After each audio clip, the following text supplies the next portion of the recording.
I'm here with Jordan Mochi, the sole developer of the World War One survival horror game Conscript. And Jordan's kindly agreed to talk to me today about the development process and how he ended up making his own game. So, hi, Jordan. How you doing?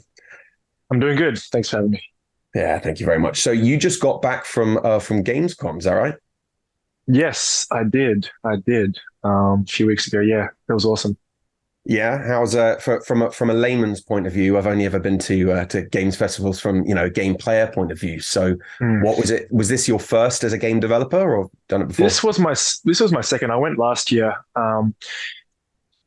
My experience as a developer is obviously going to be very different from from a consumer perspective. I did actually because I'll back up. It's divided into a business area and a consumer area. So Right. for the first 3 days, the business area is running, then the business area shuts down, and the consumer open is open for another 2 days after that. So the consumer section is open for 5 days total. Right. So after the business area was done, I tried to go and explore the consumer section, but it was like, how do I even describe it? What was that zombie movie with like the flood of zombies? What was it called with Brad Oh, you Pitt? mean World War Z? Yeah, yeah. Well, it was like that. It was like Oh, that. yeah, yeah, So yeah, yeah, so yeah. I didn't stick around there for too long because it was just too many people for my liking. Right, But you got you. for from a developer perspective, it's always great to showcase Conscript and also just like meet people because yeah, the entire industry goes there, so it's just a really good chance to meet people. Yeah, For the first half, then, is it sort of very much business to business? You're there to speak very to much what other so. developers. Yes, exactly. Yeah. Were you there? Did you have your own stand, or were you there with your developers? Well, we can talk about the publishers, right? It's been Yeah, released sure, on Steam, is sure. that right? Yep. For sure. Yep. So, were you there with Team Said? Congratulations, by the way. That's an Thank you. awesome Thank publisher to you. have attached to. Thank you. Were you there with them, or on your own, or with Gamemaker? How does it work? So I was there with the Australian contingent. So basically, in the business area, there's a few different countries that kind of bring a bunch of developers from that country to Gamescom, and Yeah, so I was part of like the Australian government stand because I had signed up to that quite a while before I even signed the dotted line with Team 17. So it was for sure. kind of a bit late to be showcased with Team 17, but I still went there to meet them. Yeah. So that was good.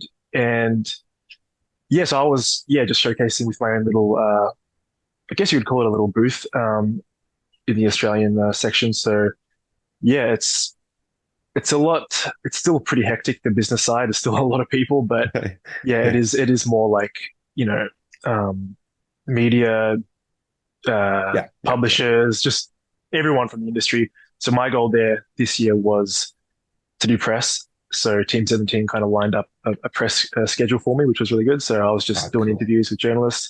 So that was awesome. So that would play the demo and yeah, ask questions afterwards. So that was great because when I was there last year, before I had a publisher, I was actually there to find the publisher, and I didn't end up finding the publisher until quite a bit later. But Yeah. that was a lot more stressful last year, kind of being on the hunt for a publisher.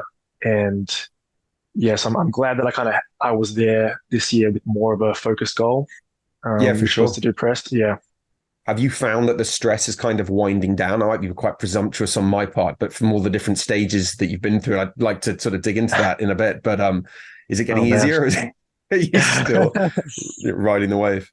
do I even tackle that question? Yeah. It's it's I wouldn't say it's getting any less stressful. Okay. In fact, this is probably the most stressful period to Right. date, just because now, once you sign with the publisher, there's deadlines and there's expectations, so everybody can kind of do their job properly, which is Yeah. understandable. So yeah, but I also kind of need that in a way as well because I'm ready to be done with this. It's been such a long process, and I kind of Yeah. want to have deadlines at this point. Otherwise, I'll just kind of keep being a perfectionist and keep probably kicking it down the road, if that Oh, makes sense.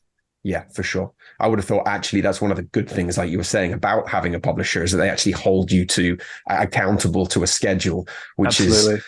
one of the advantages, I suppose, of being part of a larger team. I mean, I guess you're no longer you are a solo developer, but you are now part of a larger team, even if Mm. that just means you're a solo developer working with a publisher. So, Yeah, um, yeah, yeah, yeah, for sure. It is. because I mean most of the work has been done already, but Team 17 is really going to help with kind of like a lot of the testing and Right.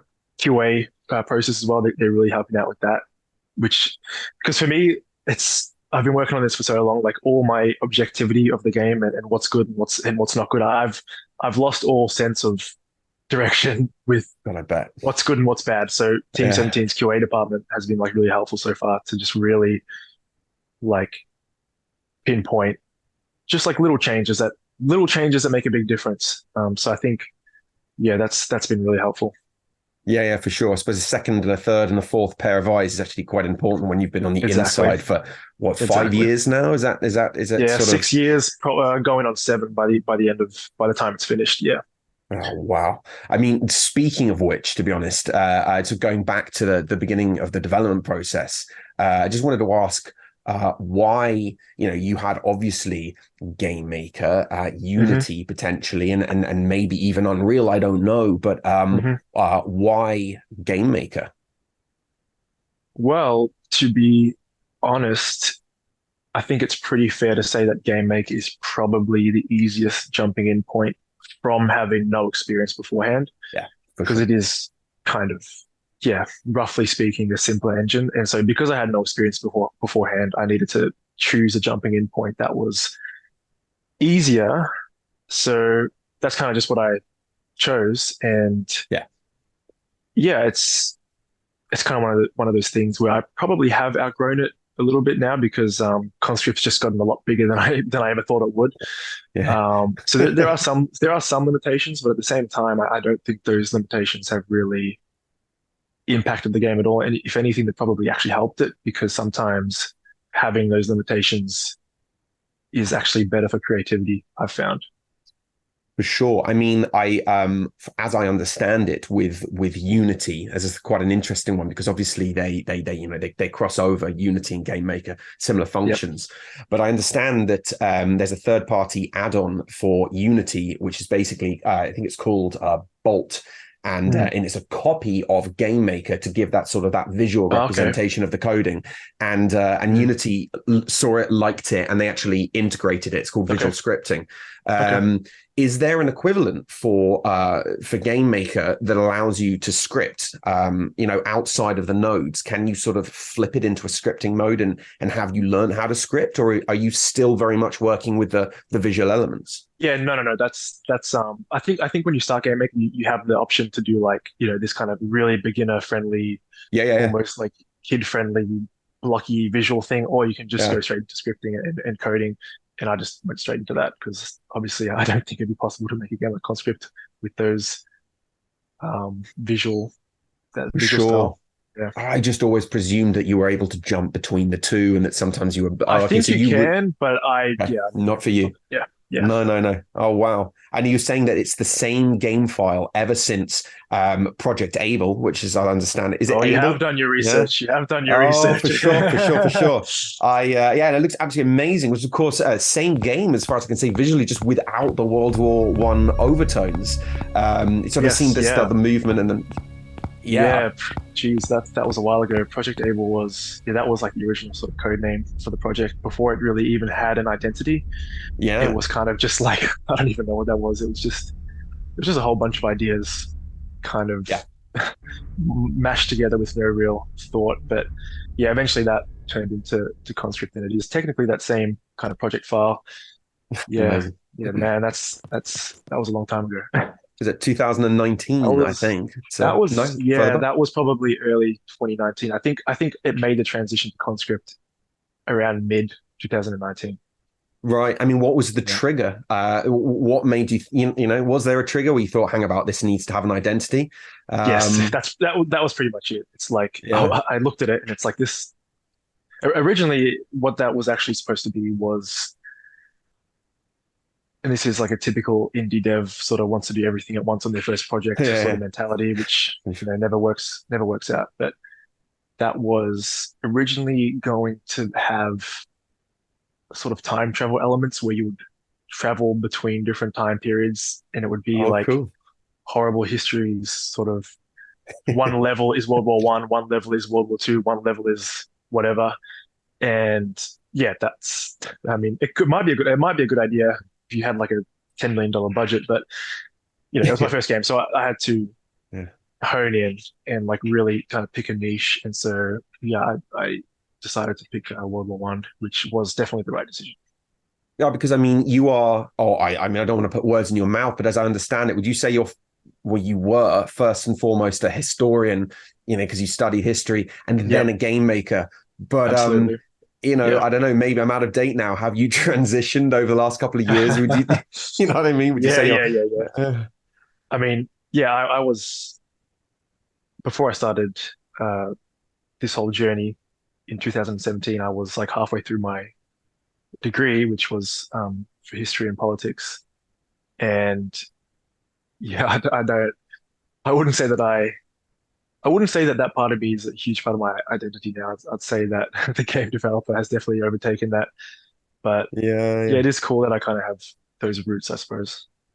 I mean, the reason that I ask is because, a lot of game makers, they're passionate about games, but not Mm, necessarily about the source material. In fact, sometimes the source mm, material is handed to a game maker depending on what they're mm, working on.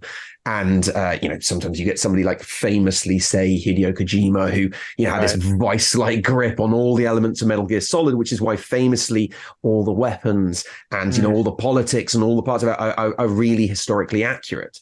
I just wondered how you went about picking the different enemy types, the different weapon types. Did you have fun like ranking them all and sort Mm. of, putting them into the game?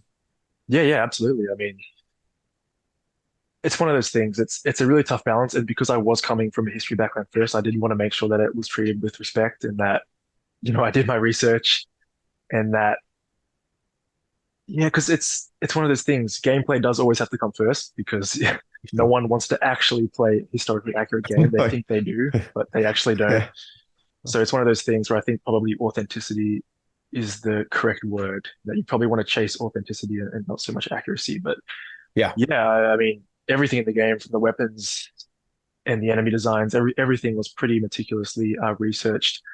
Not, I mean, one example that I always use is the the pump action shotgun in the game, which is an American shotgun. Winchester Yeah, 1897, I believe. exactly. Yeah. So yeah, with the shotgun in the game, it's one of those things where that particular shotgun wasn't, probably wasn't in the Battle of the Gun, but Okay. it's a survival horror game, and you Yeah. really need it's like a staple. You need Of that course. pump action shotgun for a survival horror game. So the way that I kind of forced it in is that there were American volunteers that could have been in Verdun at the time. So you find the Sure. shotgun next to an American volunteer. So in any situation where I kind of had to like force something in, Yeah. I didn't just force it in blindly, without thinking about it. So It's amazing. I mean, would the average player even realize, or no. is it so something? No. I mean, because as I understood it, and definitely correct me if I'm wrong, but I'd always thought it was referred to as the trench gun, and you called it in the demo anyway, the pump gun, I think. Is Mm. that because it was also known as the pump gun, or is it because you wanted it to be clear to most players who probably would be like, "What's a trench gun?" Yeah, that's Yeah. yeah. I wanted to like, Okay. because spoiler alert, you can get there's two shotguns in the game. One of them you find later on, Oh, which isn't pump action, and so I just wanted it to be like a clear distinction yeah. between those two. That's more. It's more of a clarity um kind of thing before anything else. Oh, it's fascinating to hear the thought process behind it because I think Mm. as a player one always thinks about these kind of things, but you always just wonder how decisions are made. But I mean, Mm. speaking of which, so in regards to authenticity, there's one bit where you go into a room and you find the homing pigeons. I say, are they homing Mm. pigeons? The Yep. pigeons that eat the messaging pigeons. Hmm. And there's a great little sign that says something like, killing the pigeons can result in 6 months imprisonment or a fine. Is that something that you found in actual documentation, or is that an educated guess based on your, overarching understanding of the history at the time? I'm fairly sure that was correctly researched. It's been so long since I've done.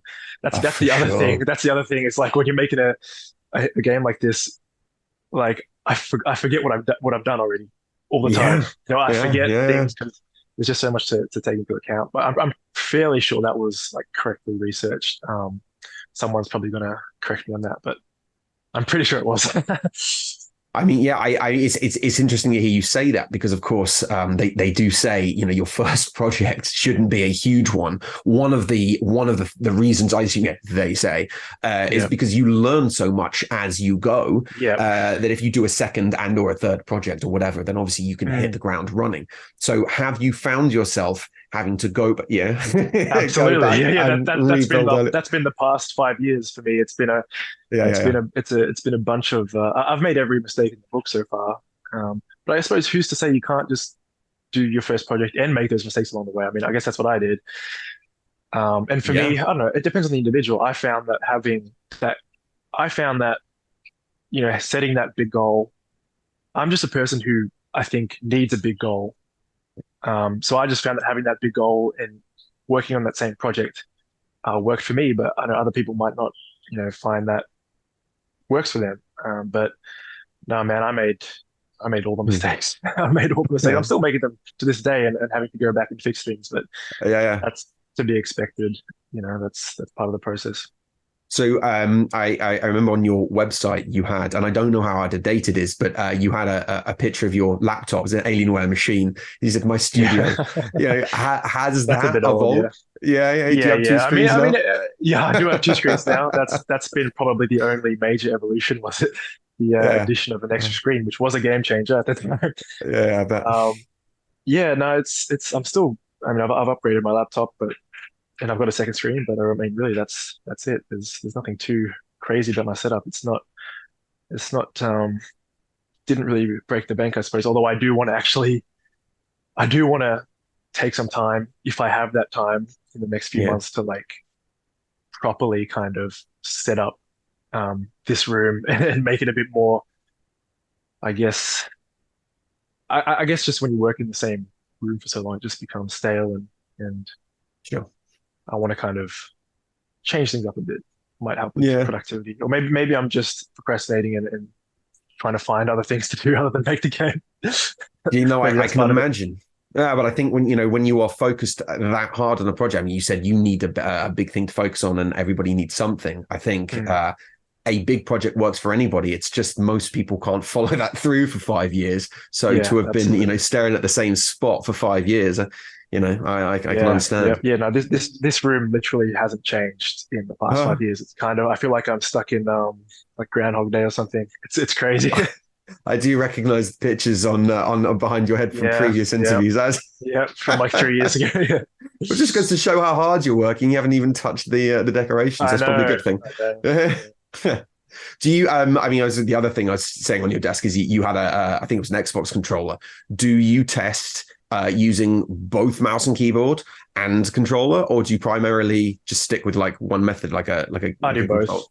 Yeah, I do You both. do, Absolutely, I do both. yeah, Because I don't know, it's one of those games that kind of works well with both. So I yeah, yeah. try to make sure it's functioning with both. But also, I just recently added like native PlayStation controller support as well. So if you plug in a PlayStation controller, all the Oh, correct button icons will appear and all that kind of stuff. Just trying to like future-proof the consoles and stuff in the yeah. future. Yeah, That's one of those things I think most people don't even think that you have to take those extra steps to I to know. Yeah, action.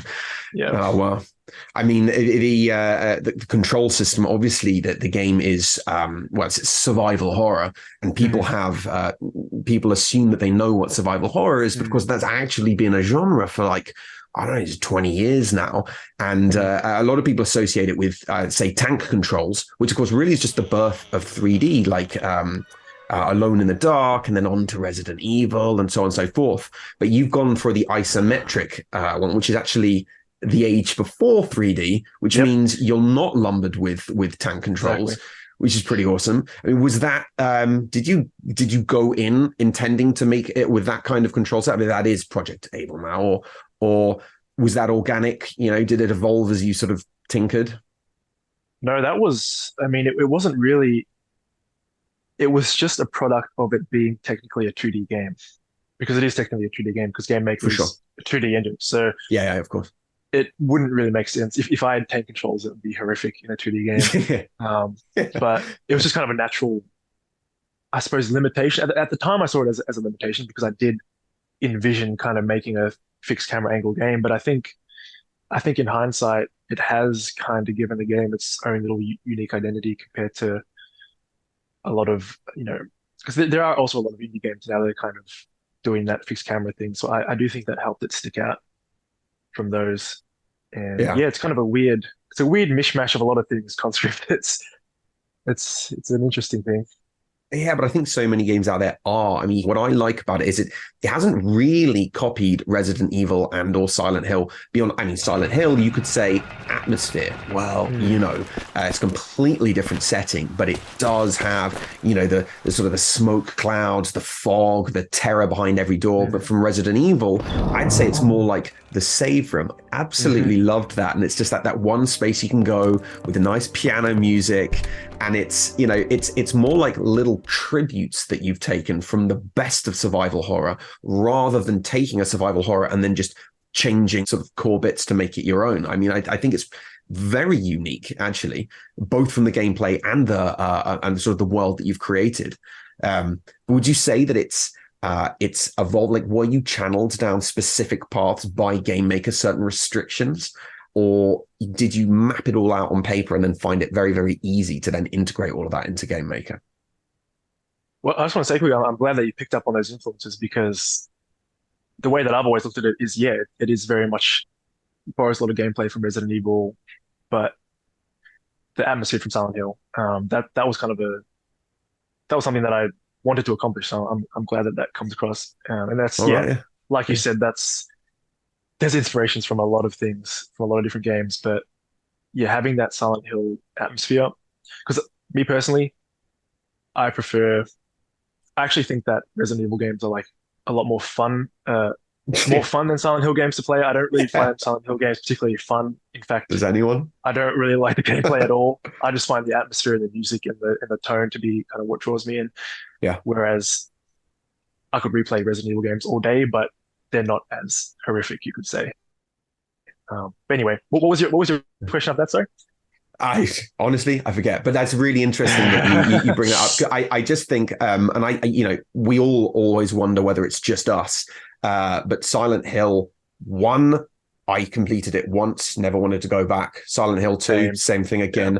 Same. I don't even know if I completed any other ones. I just don't know if I want to admit that. Well, there we go. Between you, me, and the Yeah. internet. No. No. Um, I agree. I agree. Like I played them through once because I felt like I had to because it's kind of like gaming history, I suppose. And I'm like, man, I 100%. love everything about the presentation. I love the story. I love the atmosphere. I love the music. I still Yeah. listen to the Silent Hill soundtracks when I'm working, but do I want to go back and play it? Not so much. It's just one of Yeah, those things. totally. I think Resident Evil was always more action orientated, and it's interesting. I've just recently was looking at survival horror classics, and I was looking at Dino Crisis. Have you played Dino Crisis out of interest? Only like 10 minutes, to be honest. For Yeah. sure, right? I mean, really, it's a little bit of a clone of Resident Evil Mm, anyway. But Dino Crisis 2 was, some would say, a sort of a precursor to Resident Evil 4 when okay. they heavily moved over into action. I mean, you get like Mm, machine guns with 4,000 round belts, okay. that kind of thing. Yeah, yeah. And you're just blasting through like 100 times as many dinosaurs.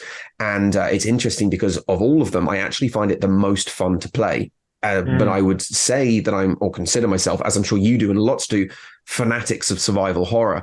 And I think it's interesting that a lot of game makers try to get that balance where they give you, the power, the character has the power and the ability to really dominate the enemies while still maintaining the survival horror side of things, which is like what restrictive movement, limited mm. ammo, limited med packs.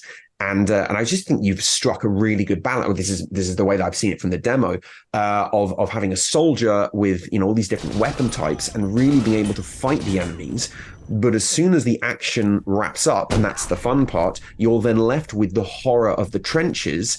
And I found it really quite sort of an intimidating atmosphere. I presume designing the action scenes isn't so hard because you design the enemies, you design the weapons, you make Mm, sure it's nicely balanced, and then you step back and you let the gamer sort of create the scene. How mm. did you go about creating all the scenes in between, which is, I presume, the heart of it, the horror element? Yeah, it's a really interesting topic. I mean, balance in general is, like most things, it's harder than it seems.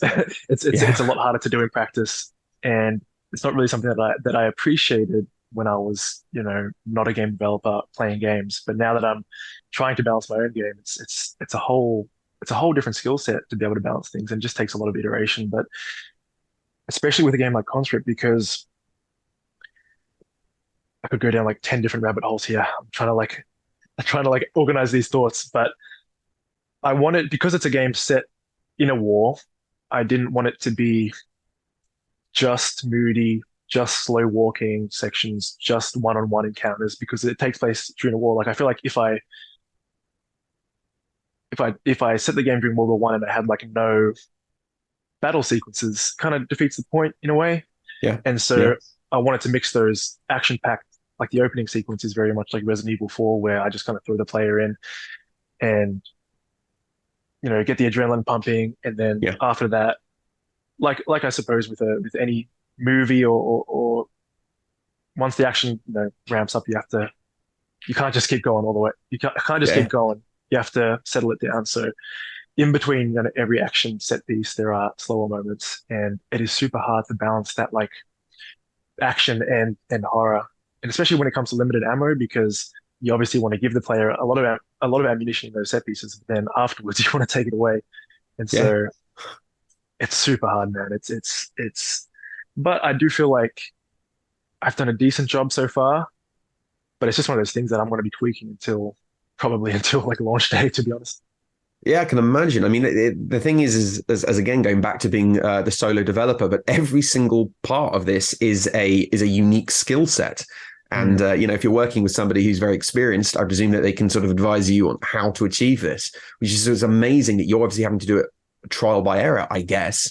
And I mean, have you been beta testing with friends, or do you have access? You were saying that Team 17 is now going to help with that, but up until now, how have you been testing it?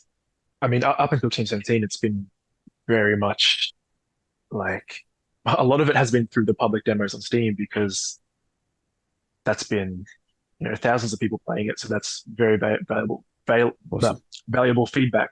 Yeah. Because I released a demo every year since like 2020, so I Right. kept iterating on it and releasing an update every year to get people's feedback. And so that first opening, the first hour or so of the game that the demo takes place in, I feel like has been tested so much. It's pretty solid at this point. It's pretty Yeah. solid, but now where Team 17 is going to come in is they're going to help with the remaining 8 hours of the game, Scale it where up. Yeah. Yeah.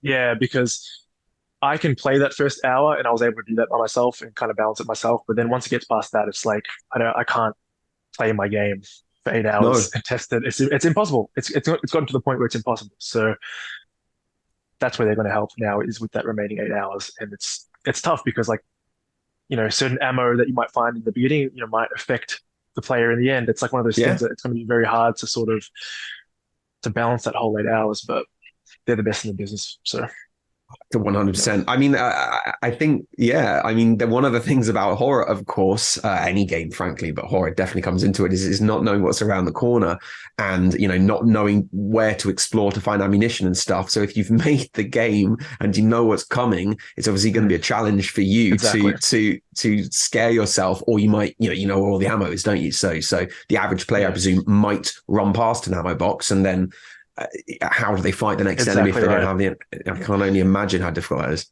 Yeah, that's very accurate.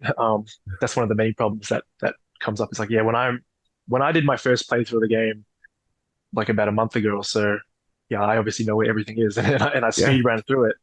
But that is not the average playthrough. That is my playthrough, so I know where yeah, everything yeah. is. But yeah, You do realize that with the all the speedrunners out there, no matter how fast you can play it, somebody will still manage to do it I know it's faster than insane, you. man. It's Yeah, insane. I have people already like speed running the demo, and I'm like, wow, yeah, yeah, yeah. crazy.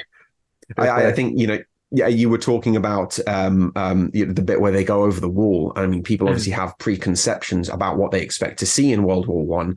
mm. I hadn't imagined that you were going to include anything like that. I thought that was awesome, and that was only in the demo. I didn't see it coming. I just presumed it would all be in the trenches and then forcing Mm. people to go over the wall. But I mean, did you sort of come up with those types of ideas and then try to space them out evenly throughout the game? I mean, have you got other sort of, off the cuff moments which break the action? And Absolutely. yeah, Absolutely. Yeah, yeah. one thing that I've been sort of mindful of, I don't, how do I put this? I don't want it to just be known as sort of the trench game. Yeah, I yeah. wanted more environments. I wanted Yes. that is one of the reasons that I chose Verdun as a setting is because it really allowed me to have a bit more environment variety as Yeah. opposed to like Passchendaele or the Somme or something where it was literally just mud. There was nothing else. Yeah, It was of just mud. course.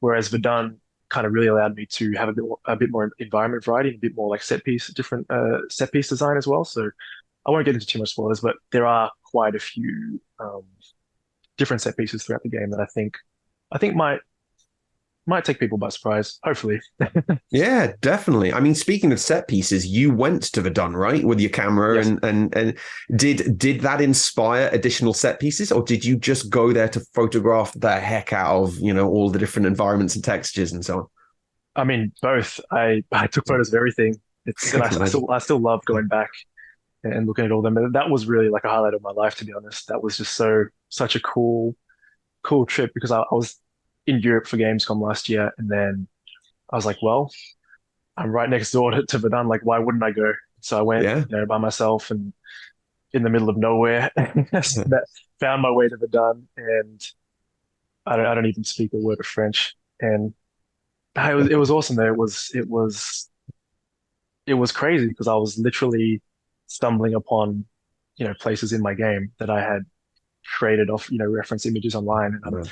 it was like I was walking into my game, and it was just really surreal because a lot of the forts and stuff they're just completely overrun now. Yeah, it was awesome. I got so many reference textures and stuff. Not that anyone is even going to notice. No one's going to notice that this texture is actually from Verdun, but it's one of those things that I kind of it's going back to what I was saying about respecting the source material. Is that I really wanted to do it right, and I went to like all the different forts, and some of them are completely overgrown and not kept in good shape by the government. They're just left to kind of rot, I suppose, Yeah. which I found more interesting than the ones that were more touristy, because the touristy ones are a bit more pristine. It's a guided tour and Yeah. all that. Whereas I kind of found that when I was just off in the forest exploring these forts by myself, that was like really really cool. Uh, Yeah, so that I mean that was awesome. Like I could probably talk all day about it, but yeah, there was another component to your question though, which I've forgotten because I've gone on a tangent. Uh, I don't know. Sorry, I get so into what you're saying that I Yeah, completely cool, forget the no last thing worries. I asked. I just think that's absolutely fun. I mean, were you the tour guides? Were you having to ask them, guys, can you please stop while you're just like taking up No, close, no, I didn't, I or didn't, whatever? I didn't. Yeah. No tour guides for me. I just went by myself and kind of was my own tour guide, which Yeah. Yeah. was so. It was probably dumb because I hiked for 3 hours, 3 hours one way to Yeah. find the fort, and it was like middle of summer, and I Wow. was I was exhausted by the end of the day. My feet were like all blistered, but I kind of wanted to soak it all in, and I wanted to kind of do it, I suppose, maybe as some of the soldiers might have, by Yeah. foot. So, yeah, Quite authentic by the sounds of it. I mean, yeah, by walking the sort of the full distance, you're certainly getting mm, appreciation for the scale of it, right? If your own exactly. feet are Yeah. hurting. That was Yep. amazing. I mean, I think in regards to the design and the visual textures, it's like you said, people probably won't appreciate how much work you've put in, or also how authentic they are. But visually, it's amazing and it's beautiful. I mean, are you? I know you are actually. It's sort of a rhetorical question, but an artist as well. And what are you using? Photoshop? I mean, how are you putting it all together? Yeah. I mean, to be honest, like 99% of the graphics in the game is all just Photoshop. I mean, I use Yeah, Blender for the character models. yeah, So okay. because the character models are 3D The, models. the, So the 3D bits, yeah, yeah. yeah, exactly. So that's kind of all Blender's. That's all with Blender, but all the environment art and UI and everything else is all Photoshop because that's kind of just the tool that I knew how to use. I don't know if I've never really considered myself an artist, I suppose. I guess I was definitely artistically inclined as a kid. Yeah. Like I was definitely always drawing a lot, and I was probably quite a bit more advanced than most of the kids at a young age at drawing. But then it's like high school comes along, and high school just takes your creativity and just like drains it from you. And I kind Yeah. of lost that sort of maybe artistic eye throughout high school. And then Yeah. it wasn't until I started developing this game where I kind of had to relearn a lot of that stuff that I was doing as a kid. So yeah. Yeah, I mean, art is one of those things they say I don't consider myself an artist either, but I do find that once I start practicing within a given area or I start trying something, it's amazing how your skill set can really Yeah. improve in that area. So I can only presume that as you've been practicing with Photoshop, you probably are still, we all get imposter syndrome. You probably, you're saying you're a perfectionist, but if you look at if your artwork from like 5 years ago to now, I Absolutely. imagine that it's just Yeah, skyrocketed in massive quality. difference. I mean, the difference is in Project Able, and if anyone wants to see it, you can actually still download Project Able off my itch.io account. I think it's still up, It but is. I'll pop a link in the description for sure. yeah, I mean, I wouldn't recommend it because it's crap. It's terrible compared to the No, Conscript demo now, I think it's fascinating to compare but them, but sure. yeah, it's definitely, I suppose, from a archival perspective, it is really interesting to still have it up because I think the graphics and the art of the game has like really improved, which I'd hope so because it's been 5 years. If I wasn't making improvements in 5 years, I'd just probably pack up shop. But Oh, I think more than anything, I think that you're an inspiration. And another question I was going to move on and ask is, do you have any sort of closer ties with Gamemaker? Because obviously, they make the software. They want to promote anybody who can do anything impressive with their games. But so many people out there, no doubt, think that they can make games. Who doesn't? They sort of have an idea and, but they don't appreciate the tremendous amount of mm, work involved. And I think most people wouldn't be able to hack it. And it's absolutely incredible that you've done the mm. whole entire thing yourself. Does a game maker themselves promote your work, or do you have any sort of closer ties with them? Yeah, I actually met them for the first time last year at Gamescom, and I met with them Cool. again a few weeks ago when I was there. And yeah, they're awesome.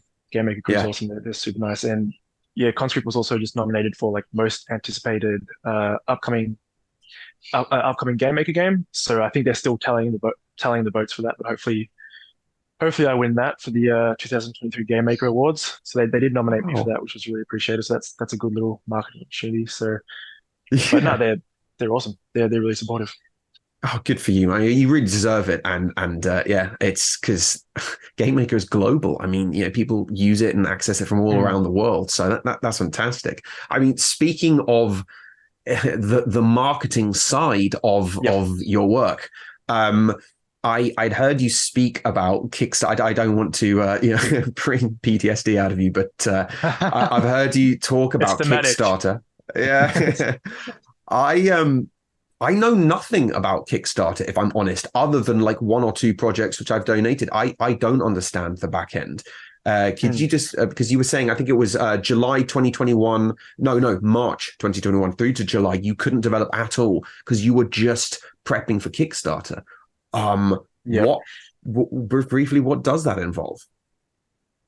Let me try and access my repressed memories right now. Yeah. It's been a while.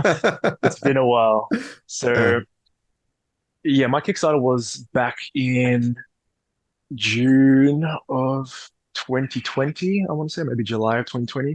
2020, right? And Okay. yeah, so it was already 3 years ago. Oh, that's crazy. Jesus Christ, time is flying. Mm, But yeah, where do I even start with Kickstarter? That's a whole, that's a whole traumatic experience, Kickstarter. It's one of those things that I kind of had to learn on the job, like most things. yeah. And there was a lot of prep. There was quite a few months of prep. Obviously, you have to design the campaign. You have to make a solid demo. I don't know, like if you're doing a Kickstarter without a demo, probably don't even bother. That seems like common sense to me. But even back then, like the Conscript demo was quite primitive compared to what it is now, but it was still a very solid proof of concept. It still kind of had that Yeah. identity. Yeah. So if anyone's thinking of Kickstarter, you definitely need a demo. Um, and that's where probably a lot of the work goes, is because that demo is the most important part of the campaign because For that's sure. what's going to sell people. Yeah, what else? What else? The question was how to prepare. Was that the question? Yeah, it was the fact that you said that it took you, 3, 4 months where you couldn't develop because you were working Yeah. on Kickstarter. And I suppose just briefly, what was it you were preparing? Was it like trying to figure out what prizes you'd give people, or Mm. or what? Because I think people see the front end of the Kickstarter and they just see, here's my demo, which you already Yep. had, click here to sign up, boom, walk away. I just, what Right. resulted Yep. in it being so stressful? Yeah, absolutely. It is that, playing the rewards are probably more complicated than they seem. I also probably did overcomplicate them. I think in hindsight, I would have simplified them and not had so many. Okay. And not that they Yeah, were, there was a lot. yeah, not that they were in themselves kind of hard. I know some people do like physical rewards, which I didn't bother with because that seems like a whole different nightmare. It's just, I don't know. It's with me again. It's because everything I've done, it's been my first time doing it because I have Yeah. no experience. I had no marketing experience or anything. So I think that also contributed to the workload was that I just had never done it before. So it just involved a lot of research. What else? I'm trying to think, press release, organizing, someone to do a press release for me. Right. And yeah, it's more work than you think. And in hindsight, I think for me, it all worked out and it was, I'll just preface it by saying I wouldn't change anything in this journey because everything's Yeah. worked out for me. Yeah. There's been ups and there's been downs, but everything's kind of worked out. So I don't regret it, but I'll definitely do a lot of things differently, I would say. Um, and I don't know, I think the landscape might have changed as well in the past few years. I've not really looked at Kickstarter as a consumer since I did it because I'm like, I'm never going on this website I didn't want to see that website unless I again. have to, Yeah, never want to see it again. yeah. But I think the landscape has probably changed. I've heard from a lot of people that it's gotten quite difficult.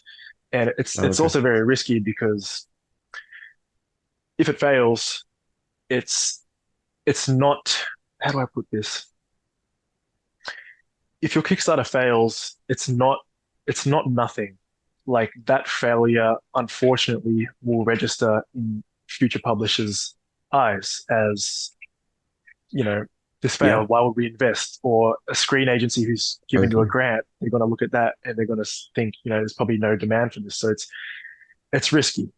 It's Yeah, risky. a lot riding And on it for sure. yeah, absolutely. Yeah. Okay, sure. I think it's one of those interesting things where people simply don't appreciate how much work goes into the back end of it, and Mm.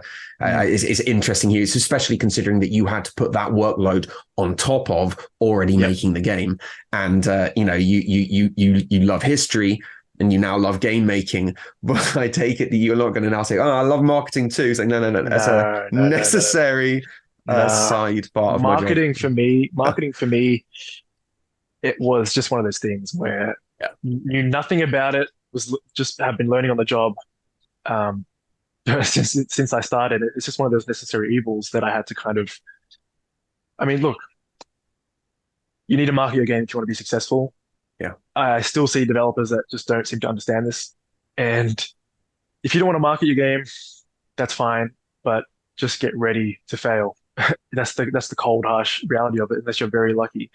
And so I kind of understood that, and I'm like, I don't enjoy this, but I better learn how to do it because this is the difference between all these years of, time and money, yeah. um, failing or succeeding. And I, I mean, if I didn't have to worry about the marketing up until the Team 17 deal, the game would probably be finished by now and probably be out. But that was just another kind of job that I had to do.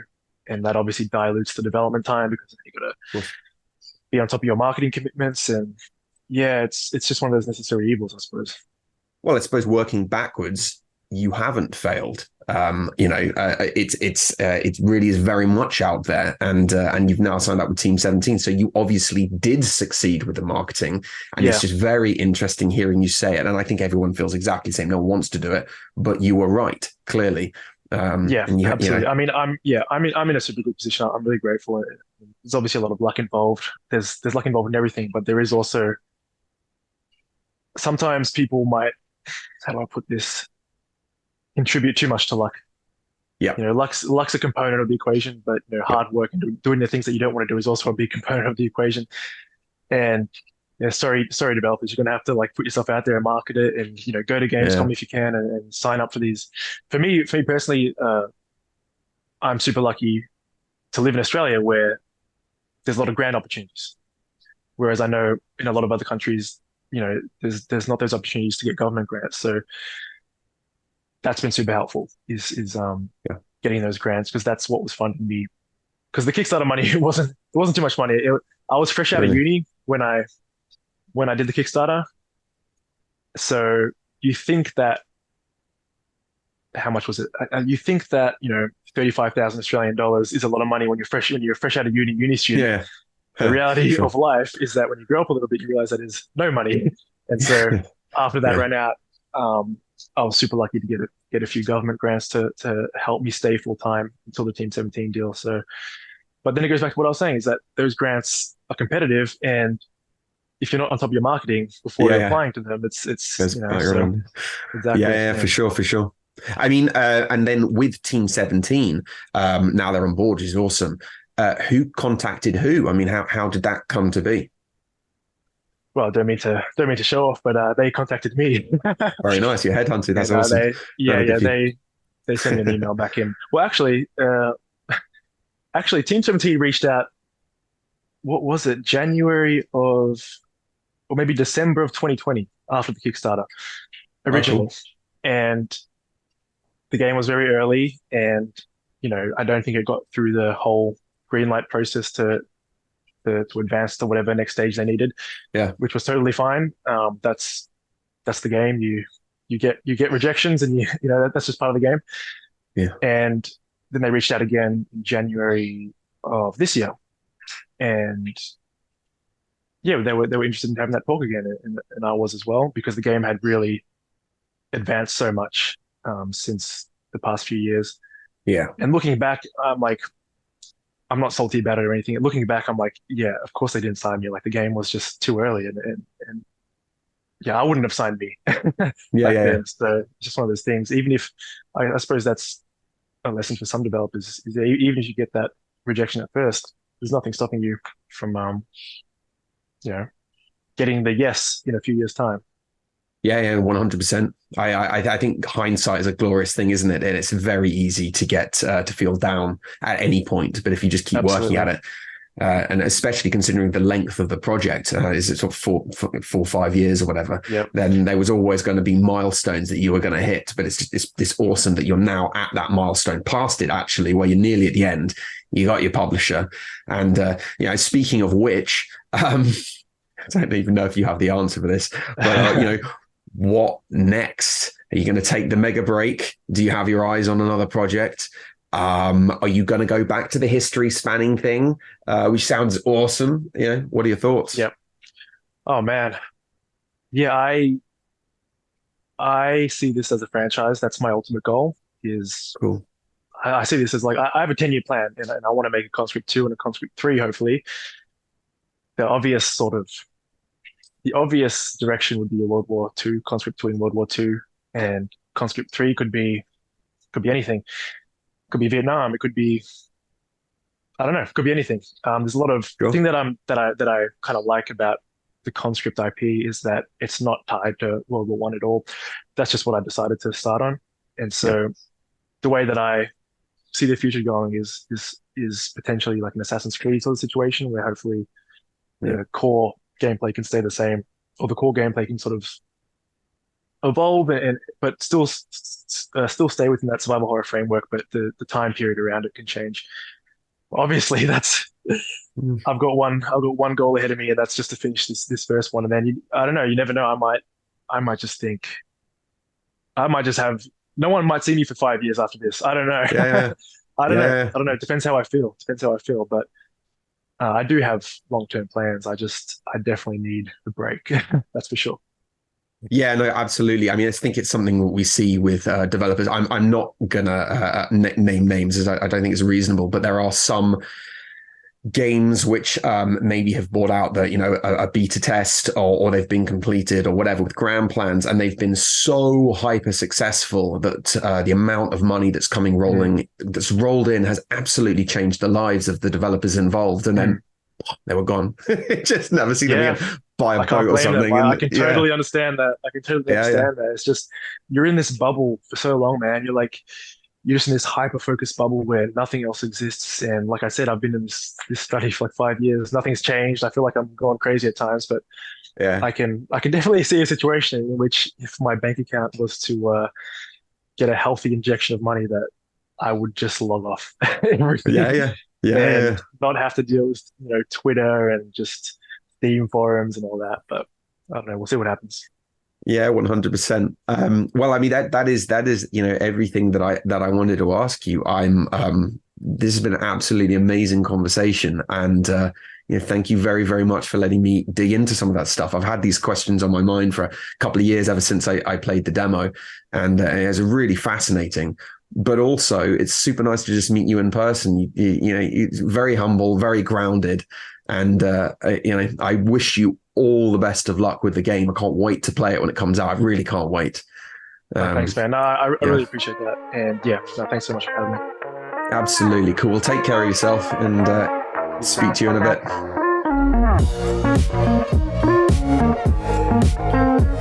bit.